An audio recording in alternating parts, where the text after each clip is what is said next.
Stay tuned till after the review to get a behind-the-scenes look at the original 1982 TRON arcade cabinet featured at Billy's Midway.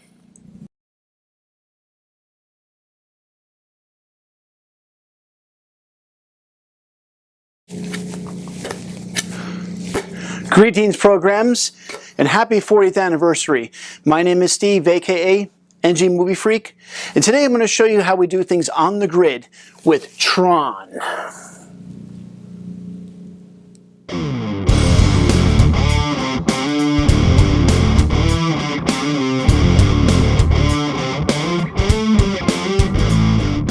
TRON was written and directed by Steven Lisberger and stars Jeff Bridges, Bruce Boxleitner, David Warner, Bernard Hughes, and Cindy Morgan.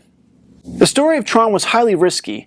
It was the first feature film in history to use extensive computer animation. Walt Disney Studios was counting on the film to blow audiences away. After years of mediocre flops and disheartening box office returns, it desperately needed a hit. The studio figured it couldn't go wrong with the major film about video games. Your brother's soul is mine. The year 1982 also brought many other classics to the screen, such as Fast Times at Ridgemont High, Poltergeist, Star Trek The Wrath of Khan, Blade Runner, John Carpenter's The Thing, and of course, E.T. the Extraterrestrial. TRON was released into theaters on July 9, 1982, 40 years ago. If you haven't seen it by now, then you will be subject to immediate de-resolution. Spoilers. Kevin Flynn was a leading software engineer formerly employed by the computer corporation NCOM, who now runs his own business called Flynn's Arcade. He attempts to hack into NCOM's mainframe, but the master control program, the MCP, stops him. Within NCOM, programmer Alan Bradley and his girlfriend Laura Baines discover that the MCP has closed off their access to projects. When Alan confronts Senior Executive Vice President Ed Dillinger regarding his denied access, Dillinger claims that the security measures are an effort to stop outside hacking attempts. However, when Dillinger privately questions the MCP, he realizes that the MCP has expanded into a powerful virtual megalomaniac AI, illegally gaining access to government programs in order to increase its own capabilities for malicious reasons. Because Dillinger rose to the top of NCOM by presenting Flynn's games as his own, the MCP blackmails Dillinger with information about his plagiarizing if he does not comply with its directives. Kevin Flynn reveals to Alan and Laura that he has been trying to locate evidence proving Dillinger's plagiarism by hacking into the MCP. Together, the three form a plan to break into NCOM and unlock Alan's TRON program, a self-governing security measure designed to protect the system and counter the functions of the MCP. Once inside NCOM, the three split up and Flynn comes into direct confrontation with the MCP. Before Flynn can get the information he needs to uncover Dillinger's plagiarism, the MCP uses a laser to digitize and upload Flynn into the NCOM mainframe cyberspace, where programs are living entities appearing in the likenesses of their human users or programmers who created them. Flynn learns that the MCP and its second-in-command, Sark, rule and compel programs to renounce their belief in the users. Programs who resist are sent to play in the games, where Flynn meets other captured programs, RAM and TRON. Partnered, the three escape into the mainframe during a light cycle match, but Flynn and RAM become separated from TRON by a pursuit party of recognizers. While attempting to help RAM, who was wounded in the pursuit, Flynn learns that he can manipulate portions of the mainframe by accessing his programmer knowledge. RAM recognizes Flynn as a user and encourages him to find TRON and free the system before dying by way of de-resing.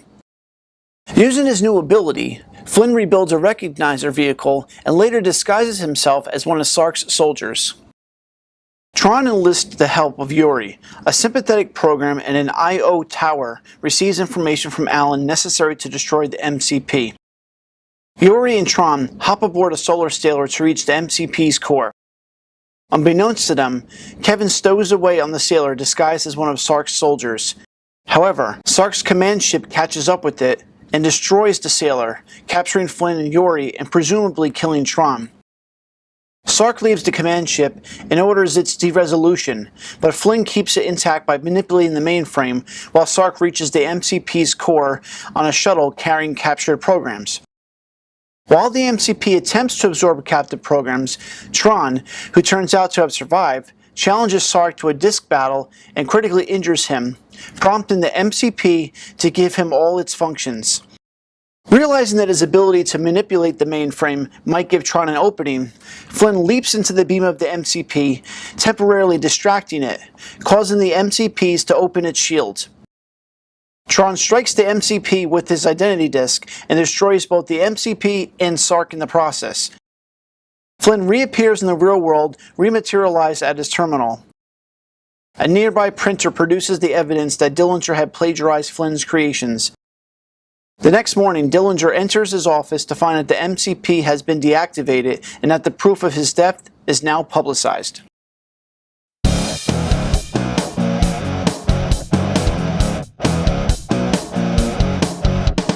TRON is about the threat of AI, or artificial intelligence, taking over the world. The MCP, or Master Control Program, was created by the users for the users to take advantage of, whether it be making a video game, a word processor, or anything else they want to create. The MCP unfortunately got smarter and threatened senior exec Ed Dillinger with blackmail in order to take control of the Pentagon and use the Kremlin to its advantage. The script for TRON was written in 1981, and the film debuted in 1982. Computers didn't even have the capability in those days to create an AI, or even reprogram itself without a programmer at the keyboard. Now it's 2022. We live in a world where our phones and computers pretty much run everything. AI is a thing, and it is possible for the plot of TRON to come true. Not in the sense that we can be zapped into the computer to battle against Sark, but with the fact that computers are now just as smart as the MCP and have the capability of turning on us anytime it wants. Can you say Judgment Day?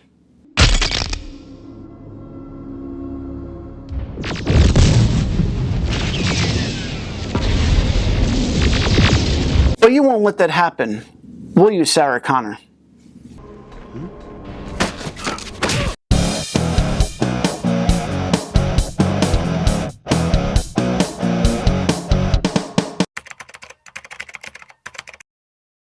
Animator and director of TRON, Steven Lisberger, came across a reel compiled by a computer firm that was experimenting with graphics to create optical effects. Lisberger was tickled by the idea of a CGI world, but it wasn't until he saw the Atari game Pong that he was convinced a movie could take place inside of a computer-generated world. Lisberger and co-producer Donald Kushner were turned down by MGM and Columbia Pictures until Disney saw their test reel and got the film greenlit with a budget of $17 million. Proposed to do is to change something into nothing and back again.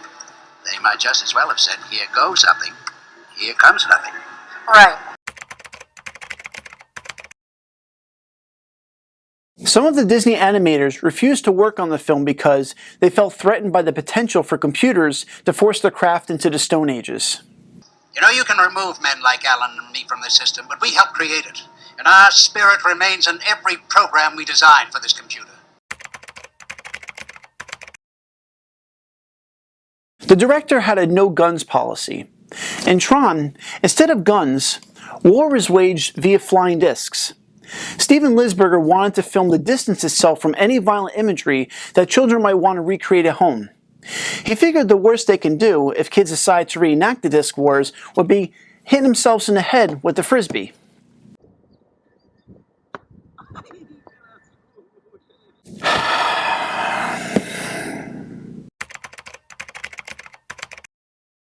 As a nod to Lisberger's inspirations for the movie, in the scene where Sark is lecturing his troops, you can catch a glimpse of Pac-Man on the battle screen. TRON got snubbed during the 1983 Academy Awards for Best Visual Effects because the industry considered computer effects to be a shortcut. Lisberger told the San Francisco Gate, a Bay Area news source in 2002, that the Academy thought we cheated by using computers. That's interesting because in 1978, Star Wars was given the Academy Award for the Best Visual Effects, even though George Lucas used visual effects in certain scenes, such as blue screen when filming a Millennium Falcon, and when Princess Leia appears in the form of a hologram. Does ILM ring a bell?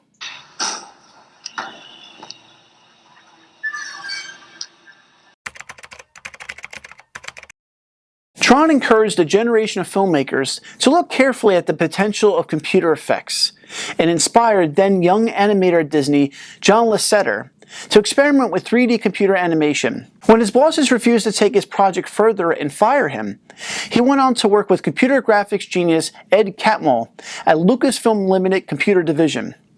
This established a core partnership that would lead to the foundation of Pixar Studios and create its first feature-length animated film, Toy Story. Originally, Debbie Harry was considered for the role of Yuri. At the time, she fronted the band Blondie and gained fame with popular songs such as Call Me and Tide is High. She was instantly recognizable in album covers and frequently appeared on late-night talk shows. When TRON was being cast, MTV was not yet on the air, and Debbie had not really acted in anything outside of a music video and a few low-budget films. According to director Steve Lisberger from the book entitled The Making of TRON, How TRON Changed Visual Effects in Disney Forever, we screen tested Debbie Harry. She gave it her best shot, but it didn't work out.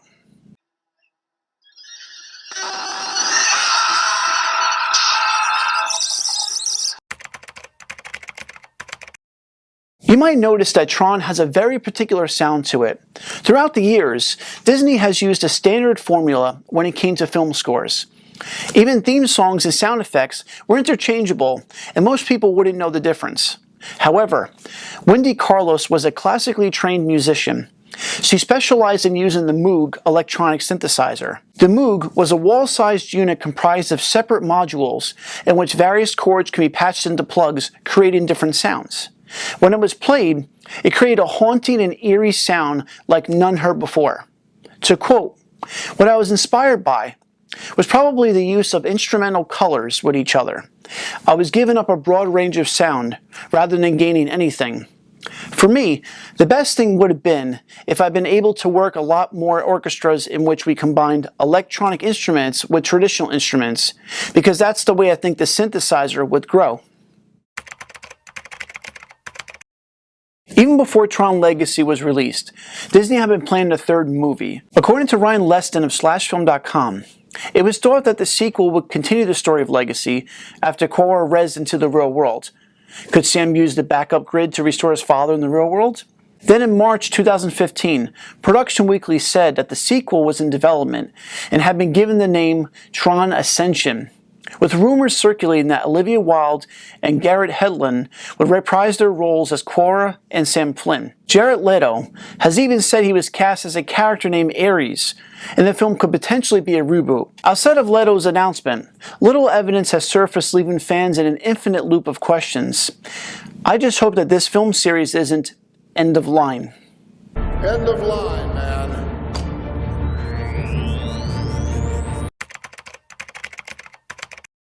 After TRON Legacy, Disney decided to continue the franchise with TRON Uprising, an animated series that aired on Disney XD. The show suffered poor ratings due to the fact that the series was meant for adults and TRON fans. Plus, the show was being broadcasted on the Disney Channel, a channel most adults would not watch, except for maybe The Wonderful World of Disney during weekends with their families. Inevitably, the show was canceled after only 19 episodes. I can fix you, make you perfect again, if you join us. Join Clue. I'd rather stay like this forever than be a puppet of a tyrant. TRON and TRON Legacy have grown into two of the most phenomenal pop culture Disney-influenced films, so much that the infamous light cycles featured in both films were morphed into two TRON-based rides: the TRON Light Cycle Power Run Coaster in Shanghai Disneyland, and the current under construction TRON Light Cycle Run roller coaster in Walt Disney World Magic Kingdom, Florida. Through some connections, I was able to track down a certain program that got loose on the grid and speak to her about a few things related to the film. You might know her as Laura or Yuri. Everyone, please welcome my very special guest, Cindy Morgan. In the book titled The Making of TRON, How TRON Changed Visual Effects in Disney Forever, You're quoted saying that you wanted to follow in the footsteps of your father and become a mechanical engineer to work in audio. Can you explain more how this came to be? Uh-huh. I worked when I was a kid, summer times, for my dad. He was the plant manager of a place called Stuart Warner. They made gauges, odometers, tachometers, and so on. One of my jobs one summer was to wire and solder circuit boards for Arctic Cat snowmobiles. My problem was I didn't make them fast enough. I wanted to make them really nice.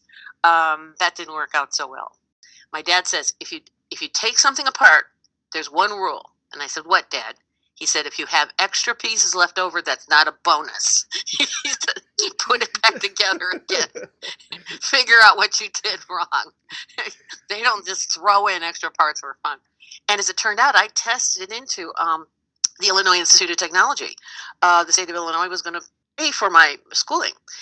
But another family member decided otherwise, and that grant was taken away.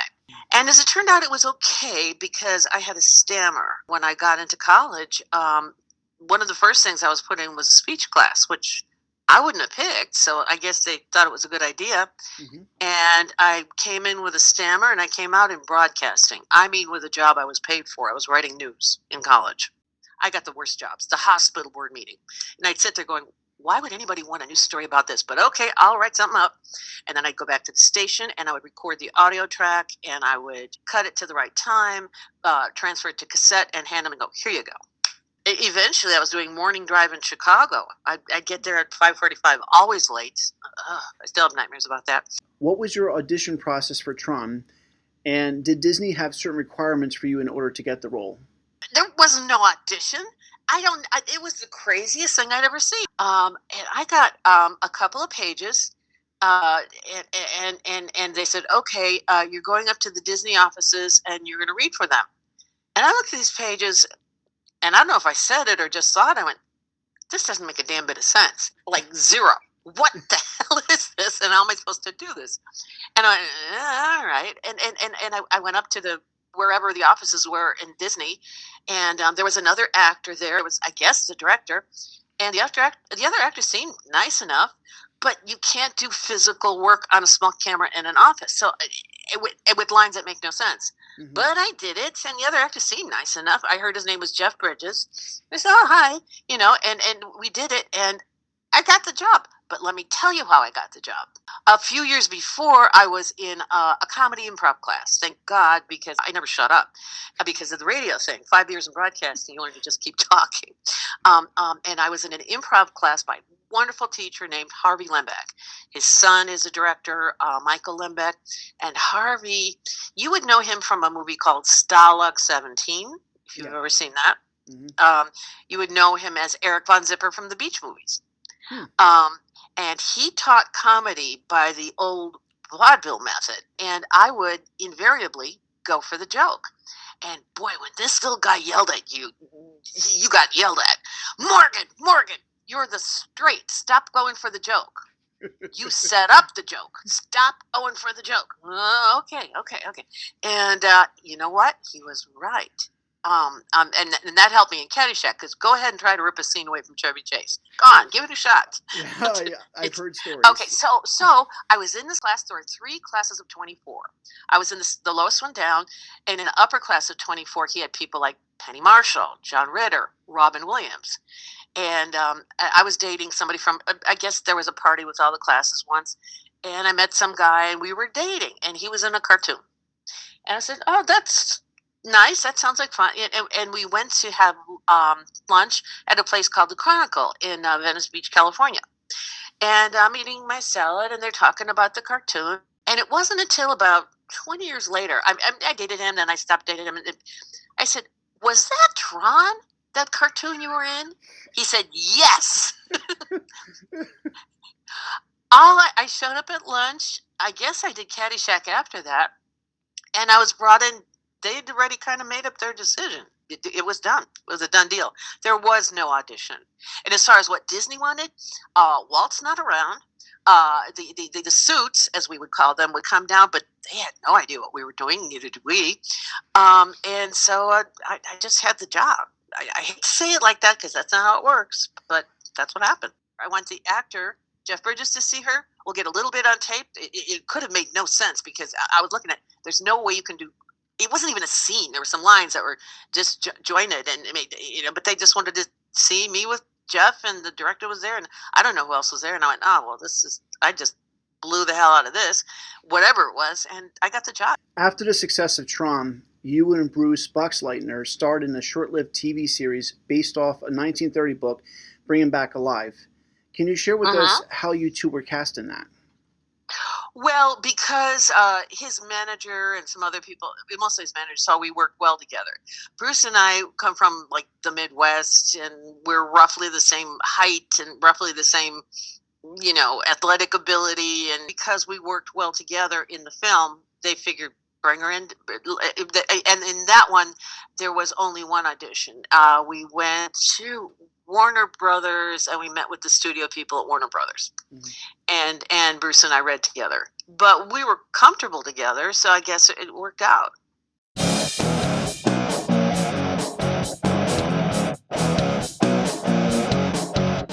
Tron and Tron Legacy can be bought in many different formats, and as you can see here on exhibition, I have all the formats available in the US. However, this is one I don't have in my collection. This is actually on loan from Billy, my sponsor. This is the 20th anniversary Tron. This is chock full of features. You got 2 discs, 5 hours of incredible bonus materials, including the making of, deleted scenes, production photo gallery, audio commentary, you name it, it is on this. Now, unfortunately, this is out of print, so you might be able to find it on Amazon from third party or eBay, but if you do come across this, definitely pick this up. You have the 30th anniversary DVD, the 30th anniversary Blu-ray, the Tron Legacy Blu-ray, Tron Legacy and Tron original 1982 Blu-ray pack, including a 3D disc, and this baby right here. This represents the identity disc from Tron Legacy. Now, this by itself is a really cool memento to own because, I mean, it's an identity disc, and I've always wanted one. This is the closest I'm ever going to get. Now, if you're a fan out there like me who's been waiting for Tron 3 for 10 years, and you don't have the Blu-ray for Tron Legacy, I'm begging you, please get it, because there's a special feature on here called Tron Legacy the Next Day, where you get to see Sam Flynn come back to the real world and decides to uncover exactly what's going on behind NCOM, and it creates this mini story of what's possible in the future. You will each receive movie identity discs. Everything you watch or learn will be imprinted on these discs. If you lose your discs or fail to watch the movies, you will be subject to immediate de-resolution. That is all.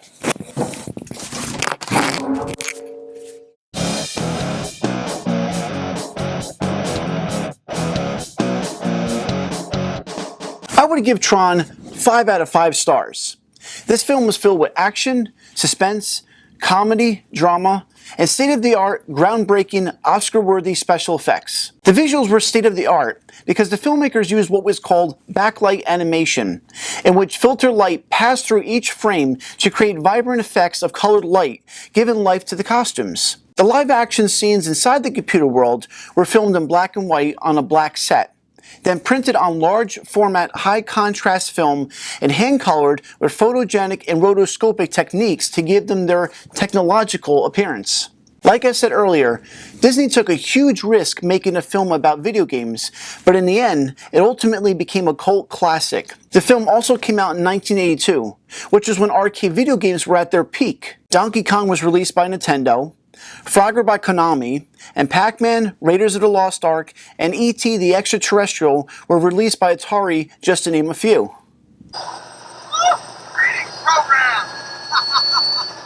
If you like this video, please click on that subscribe button below.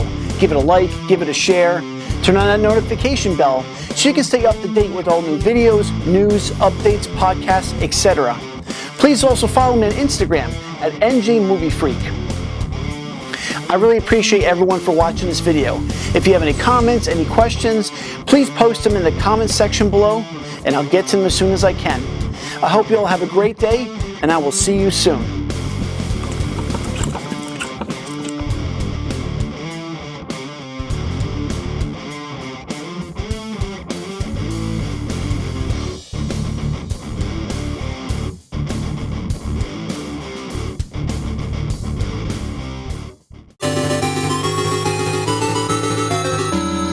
As I said in the beginning of this video, here is a little behind-the-scenes look at the original 1982 TRON arcade cabinet featured at Billy's Midway, brought to you by the owner and operator of Billy's Midway himself, Billy Smith. This one is actually my second TRON. My very first one I got from my friend Cassidy down in Virginia, back when I started collecting in 1999 and 2000. I was starting to build up a collection of games for the arcade. One of my friends happened to get one, and the price was right. TRON was developed right as the movie was being completed. Two guys I've spoken to who worked at Midway at the time. One guy was in the art department, one guy was in the programming department. Both kind of gave me the same story. Bill Adams, who was one of the programmers, said they basically got handed some pictures and possibly some sound bites, a little piece of the movie, basically saying, this is what the movie's going to be, make the game based on this. They had an idea about the glow of the black light, make all the lines glow, the vector art. Sadly, the game itself was a little different than the movie. The MCP cone, showing on the screen right now, you're shooting out blocks and getting into this little cone shape, as opposed to throwing a disc into a set of barriers moving around it and causing the MCP program to crash. Grid bugs made a much bigger impact in the game than they ever were in the movie. They were barely a mention as they were going by in the Solar Sailor, and Cindy Morgan playing as Yori says, those grid bugs get us, we've had it. It's a much more important part of the game than it is of the movie, than it is in the movie. Light cycles, the colors of the bikes are changed as far as, you know, who's the good guy and who's the bad guy. The yellow bikes are the, you know, red, yellow, gold kind of colored bikes. The blue ones are the bad guys. Game itself, though, really, this came out as promotion for the movie. 1981, 82. That was a big time in the arcades. This was the first attempt at taking a game and basing it on a movie and releasing it before the movie. I mean, I was a 10-year-old kid, and this thing came out. The look of the thing was enough to get us all very excited for a movie. Home computers were a new thing. Most people didn't have that lingo down at all. To hear them saying things in the movie at that time, most people had no idea what they were talking about. Years later, everybody was talking about RAM and ROM and memory addresses and all kinds of other things that were discussed in the movie. Paul Niemeyer, we're having a discussion about the game, and he was giving me a little bit of insight, and the graphics on the side of the game were some of the photos that Disney provided the Midway guys with to say, well, these are the characters and this is how they're going to look. Some of those pictures actually wound up on the game cabinet on the sides. The overall look of the games in Flynn's arcade, the overall look of being inside of a light cycle or being inside of one of the tanks, kind of became part of the illustration design of the game itself as well.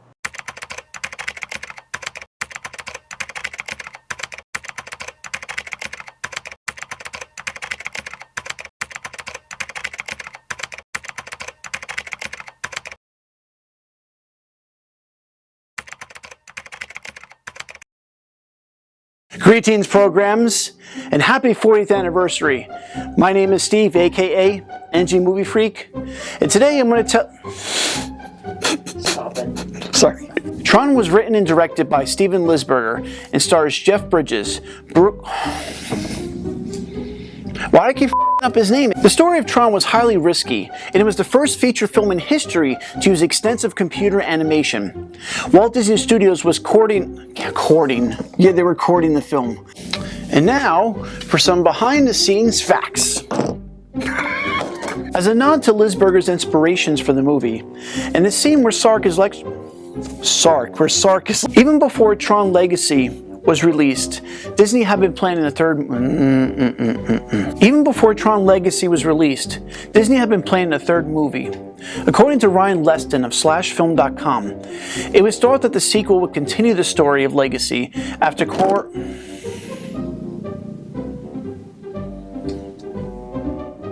After Tron Legacy, Disney decided to continue the franchise with Tron Uprising, an animated series that aired on Disney XD.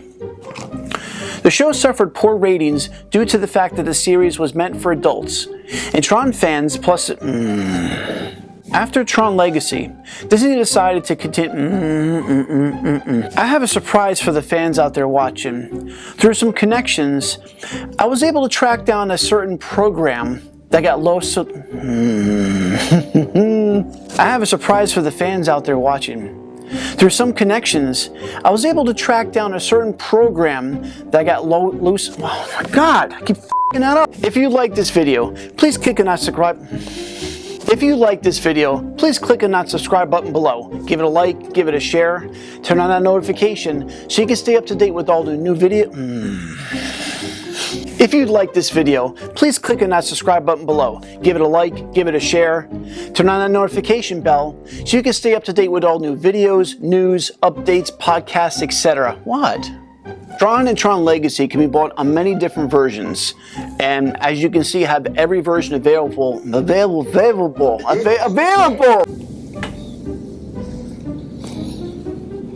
Sorry, I was looking at Joe for a second. Now, what's really cool about Tron Legacy is no matter which edition you buy, that this feature... Now, what's really cool on the Blu-ray DVD...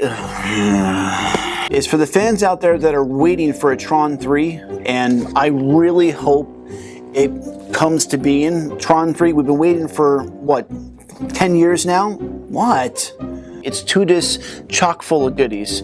This is definitely worth it if you're just in it for the movie and the special features and you don't like Blu-ray players. Cut. Like I said earlier, Disney took a huge risk making a film about video games, but in the end, it ultimately became a cult classic. The film also came out in 1982, which was when arcade video games were at their peak. Donkey Kong was released by Nintendo, Frogger by Konami, and Pac-Man, Raiders of the Lost Ark, and E.T. the Electric Trip. Oh, I was almost there. Okay, so I just finished shooting this review, and my sponsor Billy came to observe, and he showed me something, and I should be derezzed for this.